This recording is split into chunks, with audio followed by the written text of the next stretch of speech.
As espadas são as armas mais clássicas do período medieval e talvez de todos os períodos históricos. As vemos ser utilizadas nos filmes, em livros e em múltiplas histórias de lendas e de grandes feitos, mas a verdade é que muitas das coisas que imaginamos sobre espadas não estão corretas. Aqui é o Leonardo Chaba e hoje vou falar sobre alguns mitos que temos em relação às famosas espadas, mas irei me voltar mais especificamente para o período medieval. E o primeiro deles é de que a espada era uma arma de nobres, que era a arma, claro, dos grandes heróis, dos míticos cavaleiros e, bem, daquele pessoal que detinha toda a riqueza. Isso não é bem verdade. A verdade é que sim, boa parte da visão mais mitológica que temos das espadas vem de períodos anteriores. Em tempos antigos, em que as armaduras não eram tão evoluídas, essas armas eram absolutamente mortais. E daí foram ganhando a sua fama. Além disso, em determinados períodos históricos, uma espada era de fato algo extremamente caro e raro, especialmente no período de transição entre a Idade do Bronze e a Idade do Ferro, por volta ali do período de 1200 a.C.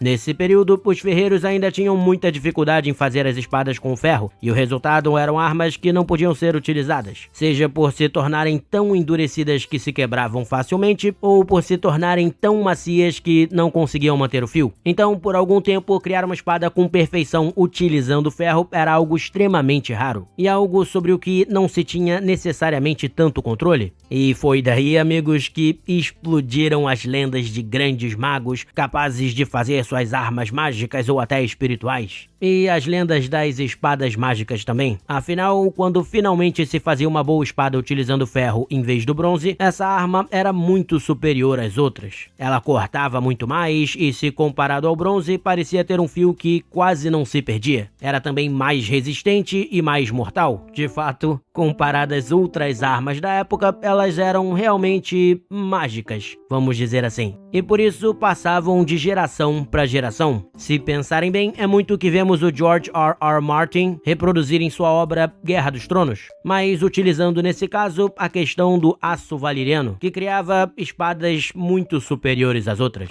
Então, como em Guerra dos Tronos, tais espadas feitas com ferro passavam de geração em geração, e eram, claro, muito valorizadas e muito caras. Mas conforme foram evoluindo as formas de se forjar armas, elas foram se tornando menos raras e menos caras. Ainda assim, no início do período medieval, as espadas ainda eram uma arma de preço elevado, com as melhores sendo reservadas aos nobres e aos famosos cavaleiros. No entanto, como já falei aqui, o período medieval é extremamente longo, e durante ele, a capacidade dos ferreiros foi se tornando melhor e melhor, o que fez com que as armas fossem se tornando mais e mais baratas. Então, na parte final da Idade Média, essas já não eram mais armas tão raras, voltadas apenas para nobres e cavaleiros, sendo amplamente utilizadas por camponeses nas guerras e até um pouco mais acessíveis no dia a dia. Ainda assim, vale fazer uma ressalva aqui, sobre a qual já falei antes. E ela envolve o mito de que os ferreiros medievais eram capazes de fazer todo tipo de armas e armaduras. Isso não era verdade. A maioria dos ferreiros da época se voltava mais para a produção de ferraduras, que eram extremamente necessárias, e outras peças voltadas para o dia a dia, como pregos, fechaduras e outros utensílios. Até por isso, com o tempo, mais do meio para o final do período medieval, quase todas as vilas costumavam ter pelo menos um ferreiro, que era extremamente necessário para a região. E até por isso, o sobrenome em inglês Smith é muito comum, pois era o nome dado aos ferreiros da época. E eles podiam fazer armas também, e ferramentas para a agricultura. No entanto, as armas e as armaduras de guerra não eram tão simples de serem feitas, e exigiam uma especialização bem maior. Logo, os ferreiros que produziam armas tinham uma profissão bem mais especializada, muitas vezes até se voltando para partes específicas de armaduras, como os elmos e luvas, ou para armas específicas, como um específico tipo de espada, maça, machado, etc. Logo, era uma profissão altamente especializada, e até por isso temos também na Inglaterra sobrenomes como Helmsmith, que se refere aos ferreiros especializados em elmos, e havia alguns grandes mercados espalhados pela Europa também especificamente voltados para a compra de armas de qualidade. E outra coisa interessante é que, ao longo da Idade Média, ferreiros ainda assim eram vistos com muita desconfiança em algumas vilas. Isso porque a sua capacidade de transformar pedras num metal super resistente em armas absolutamente mortais era vista como magia e muitas vezes como algo ligado ao diabo. E claro, por serem tão necessários nas vilas, isso não os levava a ser perseguidos, pelo menos não com tanta frequência. Mas enfim, tudo isso é para mostrar que a evolução das técnicas de produção de armas e o maior número de ferreiros acabou eventualmente tornando as espadas uma arma mais acessível. E o segundo mito aqui se refere ao que falei no começo, de vermos as espadas como armas quase míticas, e de as tratarmos como a grande arma do período medieval, sendo a arma mais utilizada, por exemplo, nos jogos de RPG eletrônicos e de mesa. E isso não era verdade. Mesmo antes do surgimento de armaduras de maior qualidade feitas de metal, as espadas já não eram a grande arma das guerras. Mesmo no período dos egípcios, mais de 1000 anos antes de Cristo, em que a espada Khopesh tinha um certo ar de misticismo, as armas que dominavam as guerras eram as lanças e os arcos. Isso se manteve basicamente por toda a história, até o surgimento das armas de fogo, é claro. Logo, a grande arma das guerras e mesmo dos combates individuais seriam as lanças, e algumas outras armas de haste, como as alabardas. As espadas eram utilizadas na cintura, como uma arma secundária, para serem utilizadas em combates muito próximos. Ou então, claro, quando você perdesse a sua arma principal, em geral uma lança ou uma outra arma de haste. E com o surgimento das armaduras de metal, as espadas se tornaram ainda menos eficientes, por não poderem cortá-las e nem causar tanto dano contundente. Foi por isso que a Khopesh, por exemplo, foi deixando de ser utilizada, por ser pequena demais para causar impacto contundente e por não conseguir cortar através das armaduras de metal. Mas, claro, as espadas por isso evoluíram e foram se tornando maiores e mais pesadas para poder golpear as armaduras de metal e para poder lidar com as armas de haste também, como falei no programa sobre a Zweihänder, a espada gigante alemã. E as espadas também passaram a ter pontas mais finas e afiadas, para tentar perfurar e não cortar as armaduras, sendo elas as cotas de malha, mais fáceis de serem perfuradas, ou armaduras de placas danificadas ou mal feitas, além, claro, de mirar nas frestas e nas partes desprotegidas dessas armaduras. Então, as espadas não foram as principais armas ao longo das guerras, e num combate individual levariam alguma desvantagem em relação às lanças. Ainda assim, eram uma arma extremamente letal contra armaduras mais leves, e uma arma que, ao contrário de maças, machados e martelos, que são desbalanceados, permitia ao seu usuário se defender e lutar contra múltiplos oponentes com muito mais facilidade, já que eram armas muito mais fáceis de serem movimentadas em todas as direções. Isso nos leva para o terceiro mito, que é o de que espadas medievais não eram afiadas. Isso vem da ideia de que não era necessário que elas fossem tão afiadas assim, pois, ao se chocar com armaduras de metal, elas rapidamente perderiam o fio. Logo, eram armas muito mais utilizadas para causar dano contundente, quase como um porrete de metal, do que para cortar. Mas isso não era necessariamente verdade. Sim, claro, contra armaduras de metal, as espadas poderiam ser utilizadas quase como um porrete, ou até sendo seguradas pela parte da lâmina, com a técnica da meia espada, ou half swording, que permitia ao combatente utilizar a espada quase como um martelo. Todavia, por boa parte da Idade Média, mesmo nas guerras, nem todos utilizavam armaduras de metal, e nesses casos a espada precisava ser razoavelmente bem afiada para poder cortar o gambeson, que era uma armadura feita de múltiplas camadas de tecido, em geral com 32 camadas de linho, que era na realidade até muito resistente. E em alguns testes feitos pelo Scalagrim em seu canal, ele demonstrou que, caso as espadas não estivessem bem afiadas, elas não possuíam a capacidade de atravessar as camadas do gambeson. Logo, era necessário não só para se proteger no dia a dia, mas mesmo nas guerras de boa parte do período medieval, que as armas fossem devidamente afiadas. Mas, claro, era necessário haver um meio termo, já que uma arma afiada demais perderia o seu fio muito rapidamente em combate. Agora, não podemos esquecer que as espadas eram uma arma secundária, então não seriam também utilizadas com tanta frequência, preservando um pouco mais do seu fio para a hora em que fosse necessário usá-lo. E basicamente é isso. Espero que tenham gostado de mais esse programa e até o nosso próximo episódio. Grande abraço, pessoal. As katanais são espadas absolutamente terríveis e poderosas, quase mágicas, capazes de destruir tudo que elas veem pela frente, ou são na verdade espadas feitas com metal de não tanta qualidade e por isso razoavelmente fracas. Essas são afirmações praticamente opostas que escutamos muito por aí, e bem, ambas estão na verdade erradas. Aqui é o Leonardo Chaba e hoje falarei sobre alguns mitos que envolvem as katanais, especialmente essa ideia de que o grande problema que elas possuíam era o fato de serem feitas com ferro de não tanta qualidade, e como por trás disso surgem vários dos mitos que temos sobre a espada. E sim, de fato, o acesso ao ferro no Japão feudal era diferente do que se imagina, já que eles não possuíam uma grande presença e extração de minério de ferro, vindo da mineração mesmo, mas isso ocorria por eles terem uma outra fonte diferente de ferro e de mais fácil acesso, que eles usavam na construção de suas armas. E falo aqui da areia ferrosa, ou areia mineral, que é um tipo de areia em geral cinza ou preta, por isso chamada também de areia preta, que é composta principalmente de magnetita, a pedra ímã mais magnética encontrada na Terra, que até por isso é utilizada na construção de bússolas. Então, embora a fonte de ferro utilizada na construção das espadas seja incomum, o ferro derivado dela não seria de uma qualidade inferior ao ferro utilizado na construção das espadas medievais na Europa. Esse é um mito bem forte que se tem, mas que não é real. Agora, de onde surge então essa ideia de que o metal era de baixa qualidade comparado ao da Europa medieval e de que, por isso, a katana teria uma lâmina inferior, às vezes até quebradiça? Bem, isso vem de um outro fator, que não envolve o ferro em si, mas a forma como se forjam as espadas, mais especificamente a fornalha utilizada para isso. E o que quero dizer? Bem, que no Japão feudal utilizava-se o tatara, um forno usado para poder extrair o ferro da areia mineral e então produzir as espadas, lâminas, armaduras, etc. Acontece que aí se tem um grande problema. Esses fornos não eram capazes de alcançar temperaturas altas o suficiente para separar completamente o metal das impurezas contidas nele, para derreter completamente o ferro. Assim, os ferreiros japoneses eram forçados a usar um metal que ainda continha muitas impurezas e que tinha uma concentração de carbono espalhada de forma irregular pela sua superfície. Isso gerava uma situação complicada. Afinal, se a lâmina de uma espada tiver concentrações exageradas de carbono em algum de seus pontos, ela acaba se tornando quebradiça, o que poderia fazer com que um samurai, por exemplo, tivesse sua espada quebrada facilmente em uma batalha. E bem, foi exatamente para resolver esse tipo de problema que se criou o processo lendário de produção da katana, um processo que era também extremamente lento. E o porquê disso? Bom, era necessário dobrar o metal por muitas e muitas vezes, em geral de 10 a 20 vezes. E esse é até o processo que vemos em cenas de filmes, em que o ferreiro esquenta a lâmina até que ela fique laranja ou vermelha e vai golpeando com o martelo. Isso ocorre porque, como tais fornos não conseguiam derreter o ferro, o que se faz ali é esquentá-lo até derreter ou amolecer as suas impurezas. E as faíscas que vemos voar por aí então são justamente essas impurezas sendo eliminadas da lâmina ou queimadas ao entrar em contato com o oxigênio. Além disso, esse processo de dobra também tornava a lâmina mais homogênea, distribuindo mais igualmente o carbono por toda ela. Isso significa dizer que quanto mais se dobrava o metal, quanto mais vezes esse processo de esquentar e martelar fosse feito, quanto mais camadas fossem criadas, mais pura e homogênea se tornava a lâmina. Então, aí vocês começam a entender toda a ideia por trás do lendário processo de criação da katana. Era um processo bem longo, que exigia muitas e muitas dobragens, digamos assim. E isso faz você começar a entender também os ares místicos por trás desse processo. Afinal, se você comparasse uma katana bem criada com todo o processo necessário com uma não tão bem feita assim, a diferença seria radical, já que as lâminas mal feitas constantemente se quebrariam ou perderiam o seu fio, etc. Logo, isso dava ares quase mágicos às espadas que eram bem feitas e àqueles ferreiros que conseguiam realmente as fazer bem, já que seriam lâminas muito mais resistentes do que aquelas cujo processo não foi lá tão bem feito e cuidadoso assim. E vale lembrar também que a katana era feita com dois tipos de metal de forma alternada, um que, após o processo de dobra, tornava-se mais macio e maleável, algo que tornava a espada mais resistente, e um mais duro, que tornava a lâmina mais cortante. E com essa explicação, entendemos por que o processo todo e os ferreiros que faziam as lâminas corretamente eram extremamente valorizados, pois uma lâmina bem feita poderia ser a diferença entre a vida e a morte. E daí todo esse processo foi se tornando algo cultural, algo de grande importância e status dentro daquela sociedade. Mas a grande questão é que esse processo não fazia da katana uma espada superior se comparada a outras espadas que existiam no mundo. Elas eram superiores apenas a outras espadas e katanas que tinham sido mal feitas. Além disso, esse processo de se fazer a espada, que se tornou cultural e lendário, foi realizado também em muitos outros lugares do mundo, incluindo na Europa medieval. Por boa parte ali da Idade Média, esse processo de eliminação de impurezas e de tornar a quantidade de carbono na lâmina homogêneo também era necessário. Isso ocorria porque, por boa parte da Idade Média, os fornos também não tinham a capacidade de separar completamente o metal de suas impurezas. Mas de onde veio então esse mito de o metal das espadas europeias ser superior? Bom, ele vem mais do meio da Idade Média pro final, pois foi quando o alto forno começou a aparecer na Europa, começando ali pela Suécia. E esses fornos sim, eram capazes de separar o ferro de suas impurezas. Ainda assim, os que começaram a aparecer ali pelo século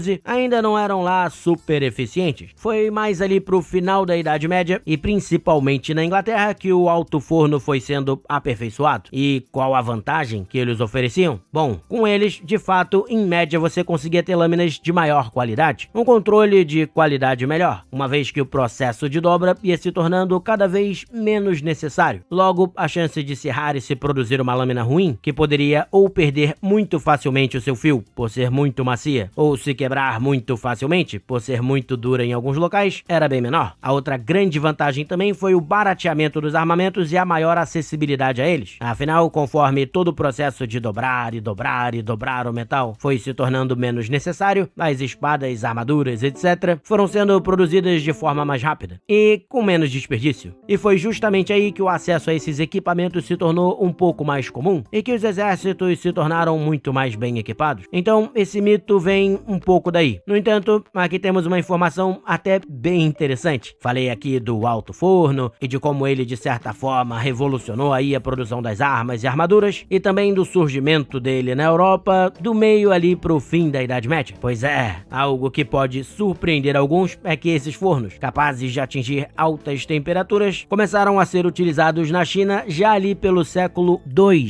a.C. e já apareciam de uma forma razoavelmente aperfeiçoada, similar aos que surgiram na Suécia só lá pelo século XII, já no século I depois de Cristo. Isso significa que a produção de espadas, armaduras e etc. já estava bem à frente do seu tempo no período ali do Império Chinês. E bem, achei que essa seria uma informação interessante pra vocês. E basicamente é isso. Espero que tenham gostado demais desse programa e até o nosso próximo episódio. Os guerreiros costumavam sacar suas espadas pelas costas? Será que isso era possível? E com as espadas medievais no estilo ali que faz o Witcher, será que era possível sacar ela ali pelas costas também? Bom, minha resposta é que sim, mas ao mesmo tempo não. Aqui é o Leonardo Chaba e eu vou explicar melhor isso aí. É que a resposta para essa pergunta é bem complexa e vale a gente começar dividindo aí em períodos até, porque tem uma diferença bem grande entre a Idade Média e o período medieval e outros períodos históricos quando se trata de espadas. Então a resposta é que sim, para alguns tipos de espadas e não ali para a espada medieval, mas eu vou botar um plot twist aqui, que é pensar nas espadas medievais aí num âmbito de fantasia, como acontece lá com The Witcher. Então eu também vou falar sobre esse plot twist. Agora, em relação a sacar a espada pelas costas, sim, isso era possível em alguns períodos históricos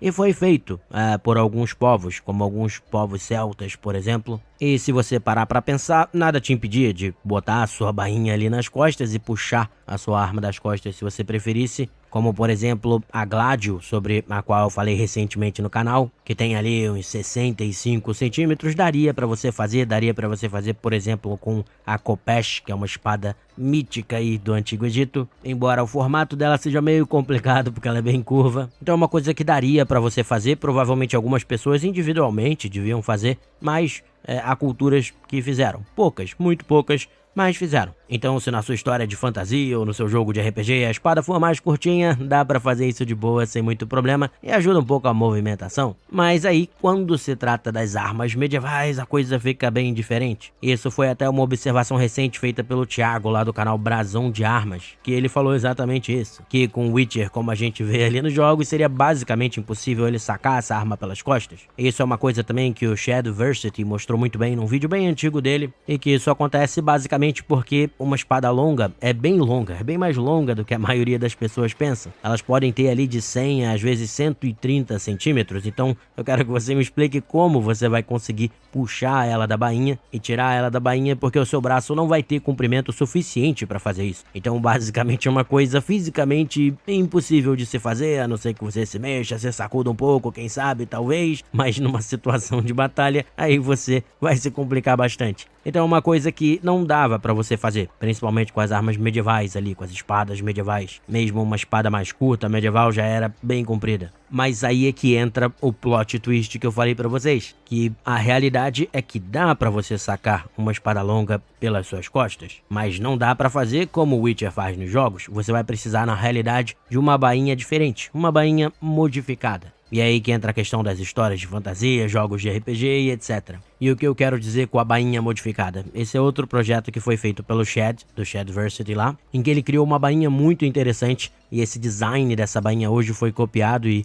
as pessoas aí, principalmente acho que na Europa, né, que é onde ele faz, ou não sei direito, mas as pessoas podem comprar essa bainha e sacar suas espadas longas pelas costas se elas quiserem. E você tem essa grande vantagem, às vezes, de levar a arma nas costas, que é de movimentação. Ela te dá um pouco mais de mobilidade, vamos dizer assim, do que daria, às vezes, a espada. É uma espada tão tão longa na sua cintura, mas o design dela é meio grande, se vocês forem dar uma olhada no canal depois. Ainda assim é um design que existe e é um design que foi feito ali com materiais que você poderia ter na Idade Média. Então isso significa que foi uma coisa que não foi inventada, que não existiu, não tem nenhuma evidência histórica de bainhas especializadas para fazer esse tipo de coisa, mas é uma coisa que poderia ter sido inventada caso alguém quisesse. E é um design bem interessante até, porque o que ele faz ali é colocar uma abertura na lateral, basicamente, da bainha. Então assim você consegue encaixar a espada com outras partes ali em que você consegue prender ela, e aí consegue se movimentar de boa, sem problema nenhum. Mas na hora que você vai puxar a espada, aí você basicamente desencaixa ela e puxa por essa abertura lateral. Então você consegue puxar ela pelas suas costas sem muito problema, justamente por causa dessa abertura aí lateral. Então é aqui que a gente tem o plot twist para as histórias de fantasia, para os jogos de RPG, que é o fato de que, de repente, na sua história, no mundo em que você está jogando, ou o mundo que você está criando, exatamente por você ter esses aventureiros tipo o Geralt, né?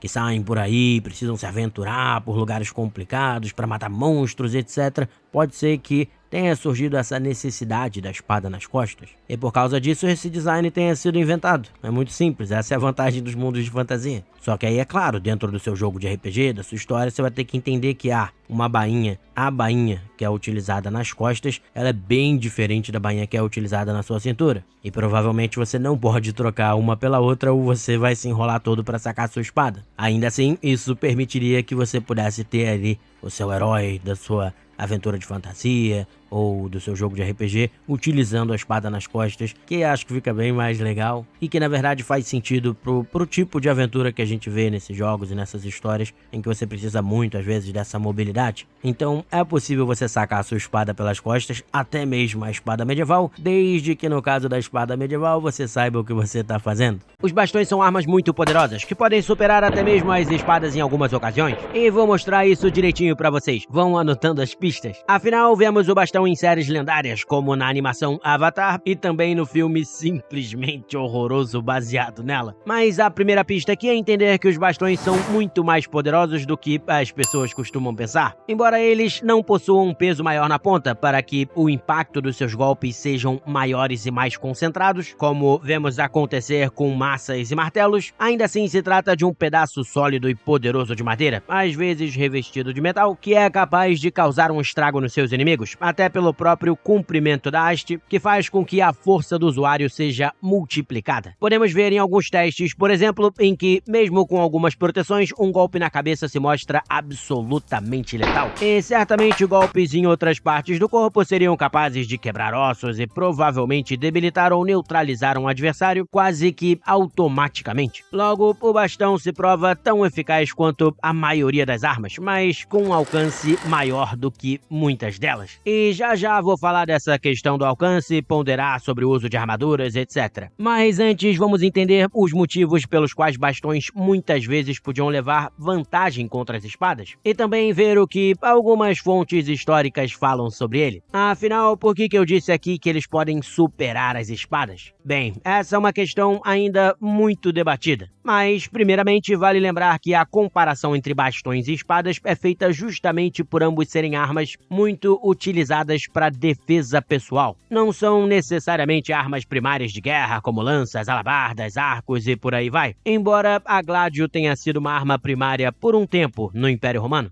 E é por serem armas para defesa pessoal que vemos cajados, bastões, etc. serem muito utilizados em diversas artes marciais pelo mundo. Afinal, tratam-se de armas razoavelmente portáteis, uma vez que cajados e bastões foram usados ao longo da história para auxiliar em caminhadas e etc. Nesse sentido, em muitas localidades, o bastão ou cajado seria visto como algo ainda mais inofensivo do que uma espada, servindo como uma arma incrível para defesa pessoal quando necessário. Como bem diria Gandalf, você não separaria um homem velho de sua bengala, não é mesmo? Ou qualquer outra pessoa. Então, é uma arma que foi muito prática e muito eficaz, e que, por ser para defesa pessoal, enfrentaria adversários não tão protegidos com armaduras e afins. Isso é algo bem importante, e já retomo isso. Mas a comparação com as espadas vem por isso, por essa questão da defesa pessoal. E, em muitas ocasiões, o bastão vai levar uma pequena vantagem sobre elas. Mas por quê? Bom, em primeiro lugar, pelo seu alcance. Suas estocadas e golpes dificultam demais a aproximação com as espadas. E, mais do que isso, alguns testes feitos pelo Scalagram mostram que um golpe bem dado com bastão poderia quebrar a guarda até mesmo de espadas longas, que são usadas com duas mãos, fazendo com que o bloqueio do ataque não impedisse que o bastão golpeasse quem estava com a espada, o que poderia ser absolutamente letal. E tal deficiência se torna ainda maior quando se trata de uma espada de uma mão, que teria ainda mais dificuldades de fato, parar o golpe dado com bastão. Então, a violência dos ataques, somada a esse maior alcance, provavelmente daria uma leve vantagem ao usuário do bastão. E, claro,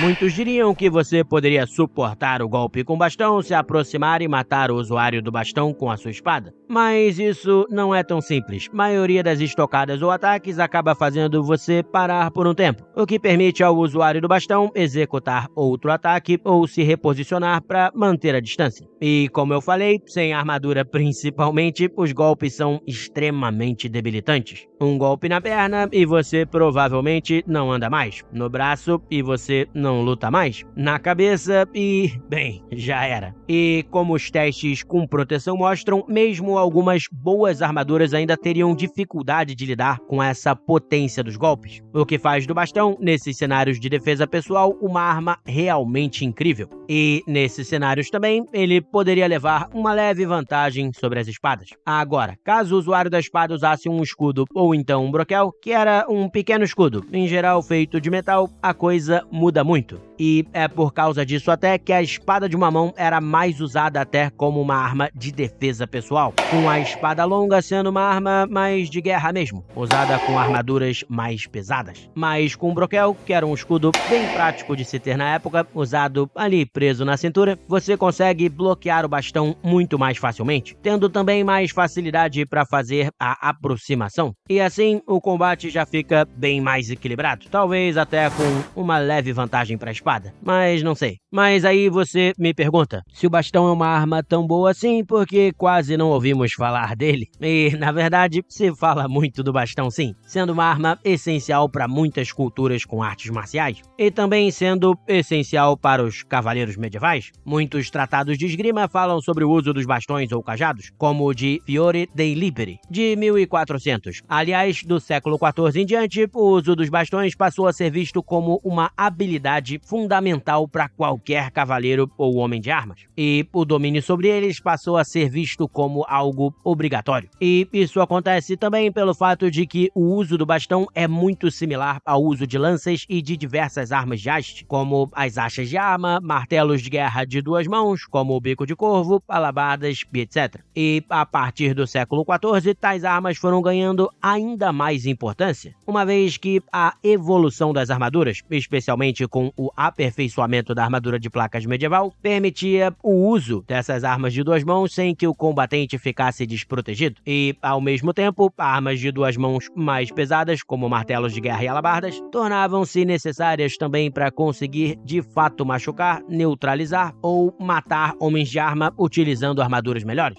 já que, nesses casos, espadas, por exemplo, não eram muito efetivas. E se observarmos o bastão, basta colocar uma ponta nele, uma lâmina ou uma cabeça de martelo, que nós temos uma arma de haste prontinha para a guerra. Logo, treinar com bastão era uma boa forma de aprender as formas básicas de lutar com tais armas de guerra de uma forma um pouco mais segura. Agora, há uma fonte sempre muito citada que coloca o bastão acima ainda de várias dessas armas, embora me pareça um pouco de exagero. Se trata aqui da opinião de George Silver, que foi um esgrimista do século 16 ao 17 ali e que chegou a dizer que o bastão leva vantagem sobre o machado de batalha e até sobre a alabarda, e que isso acontece não só pelo seu comprimento, mas também por ele ser extremamente rápido, com um movimento mais fluido e mais livre. E essas coisas até são verdade, mas até por isso precisamos tomar muito cuidado ao usar fontes primárias para afirmar as coisas, pois precisamos botar elas em contexto, cruzando com outras informações e fontes. Quando ele fala isso sobre o bastão, ele provavelmente se refere mais à prática da esgrima e a combates em que não se tem tanta proteção. E digo isso pois nós sabemos que nas guerras, de um modo geral, não se usavam bastões, e sim achas de armas, alabardas, lanças, maças, etc. Isso nos aponta para a questão das armaduras de que prometi falar aqui. Isto é, conforme o nível de proteção que você usa vai subindo, a possibilidade de você receber um golpe de bastão e ainda assim ser capaz de se aproximar do seu oponente para então o finalizar vai aumentando. Até por isso, faz todo sentido que nas guerras fosse necessário transformar esse bastão em lanças, glaives, nagnatas, martelos, alabardas, etc. Para assim você ampliar a sua capacidade de neutralizar o seu inimigo mais rapidamente. E isso era algo extremamente importante. E claro, há algumas mudanças feitas nos bastões que ainda os mantêm como bastões, que poderiam os tornar ainda mais letais, como ter as suas pontas revestidas com algum tipo de metal ou até com espinhos. Isso certamente os tornava ainda mais letais.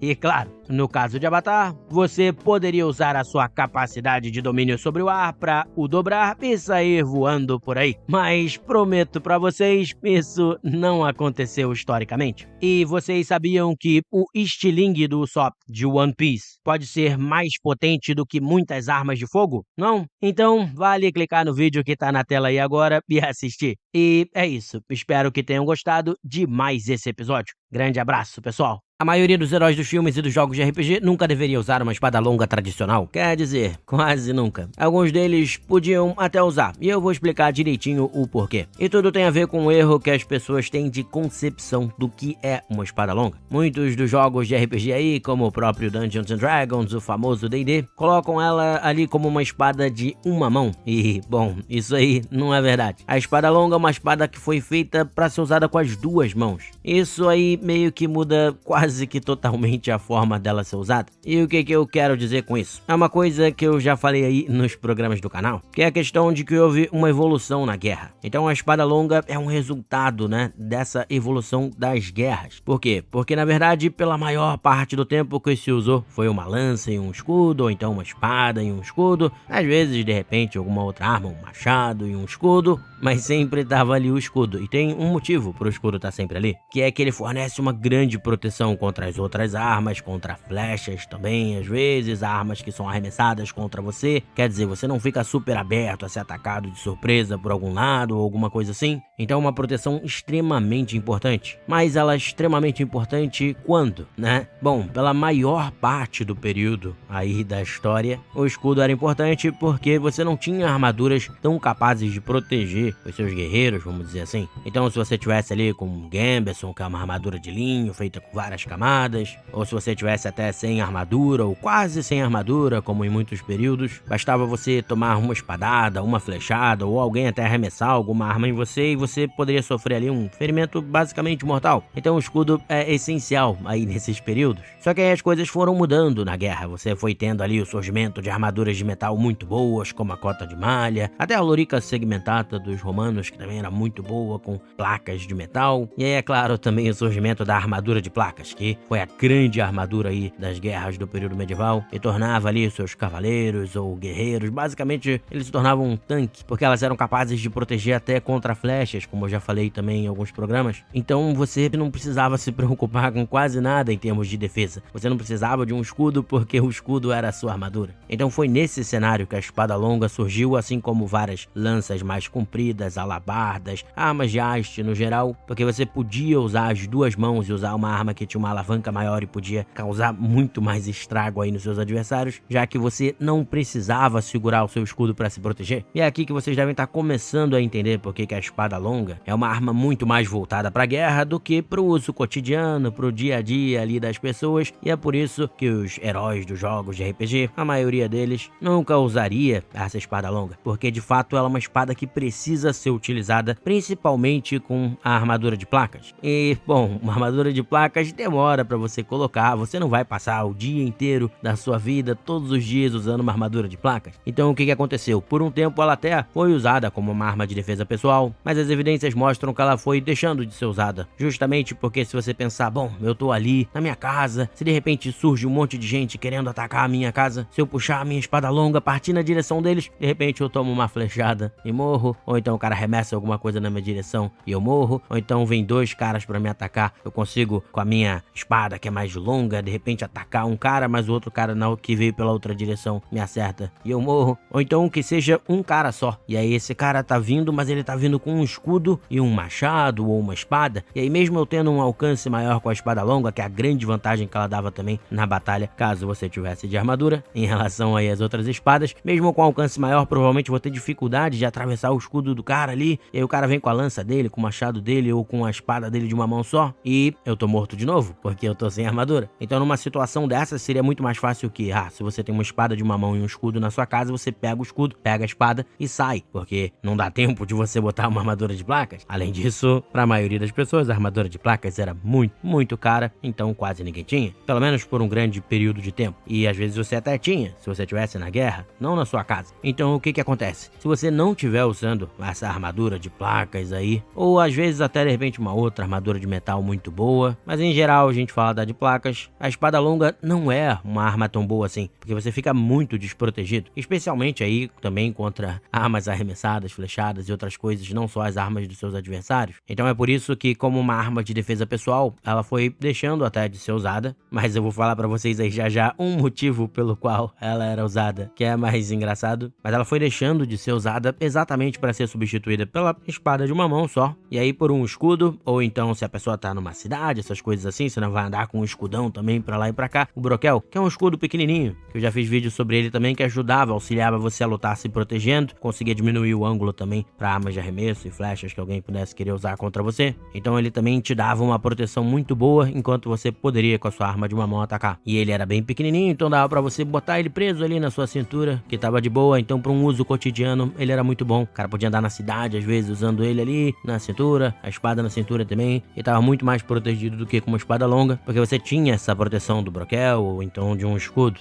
E aí como isso vai se aplicar aos heróis dos jogos de RPG e dos filmes, etc, é que a maioria deles, se vocês repararem, não usam uma armadura de placas completa pra lá e pra cá, até porque não ia ficar muito bom no filme, não é? O cara andando com aquele trambolho pra lá e pra cá o tempo inteiro, também não era realista, a maioria desses heróis, eles se aventuram pelo mundo e tudo mais, então por exemplo, mesmo o Aragorn ali em Senhor dos Anéis, na maioria das vezes ele não tá usando uma armadura pesada assim pra usar uma espada de duas mãos, alguns deles às vezes estão até basicamente sem armadura, né, tem o Conan aí que anda sem nada, mas ele também não usa espada longa, então ele não tá nem aí. E muitos usam armaduras de couro também pra ter, né, como eu falei, pra ter essa mobilidade. Então exatamente por essa falta de uma armadura mais pesada, eles provavelmente nunca usariam a espada longa por não ser a melhor opção. Mas aí é claro, nos seus jogos de RPG você pode ter aquele guerreiro sempre de full plate, né, com a armadura de placas completa, e na maioria dos jogos a gente deixa passar, o cara vive com a armadura mesmo e não tem problema. Então nesses casos lá do seu guerreiro, provavelmente ele ia usar a espada longa à vontade, porque ia estar armadurado sempre. Mas aqui a gente tem uma grande reviravolta e uma surpresa para alguns, é que na verdade tem um tipo aí de espada longa que talvez os heróis aí, os aventureiros pudessem usar, que é a espada bastarda, ou a espada de uma mão e meia, que tecnicamente continua sendo ainda uma espada longa. Então essa espada talvez pudesse ser mais usada, e é a espada do Aragorn, na minha opinião, tá? Tem discussões aí. E basicamente a espada bastarda é uma espada que você pode usar com uma mão ou com duas mãos. Então significa que ela te dá mais versatilidade se você for um aventureiro, até porque é uma espada cara, as espadas são caras. Então com uma espada só você poderia ali, se precisar usar um escudo, pegar ela assim no momento de desespero, ter um escudo, ou então o seu broquel e usar ela com uma mão você consegue. E depois quando você fosse usar uma armadura de metal mais caprichada, você podia usar ela com as duas mãos e tudo bem. Então ela traria ali o melhor dos dois mundos, mas não completamente, é claro. Porque ela funciona como uma espada de uma mão, mas ela não é tão boa quanto uma espada feita para isso de uma mão só, que teria um movimento mais leve, mais rápido, Então sim, se você for pego de surpresa, você pode usar um broquel, um escudo com uma espada bastarda, e é claro que vai ser melhor, mas se você pudesse ter uma espada de uma mão com essa combinação, seria ainda melhor do que isso. Até por isso, era o que de fato era mais usado para defesa pessoal. Agora, pensando em aventureiros, essa versatilidade pode ser importante. Do mesmo modo, apesar dela poder ser usada com as duas mãos, tem alguns movimentos ali clássicos que você faz com a espada longa em que você precisa de uma empunhadura maior. Você precisa de mais espaço entre as suas duas mãos para poder movimentar as espadas aí com uma precisão e uma força maior e também executar as manobras mais clássicas. Então ela é boa, mas não é tão boa nem como uma espada de uma mão, nem como uma espada de duas mãos.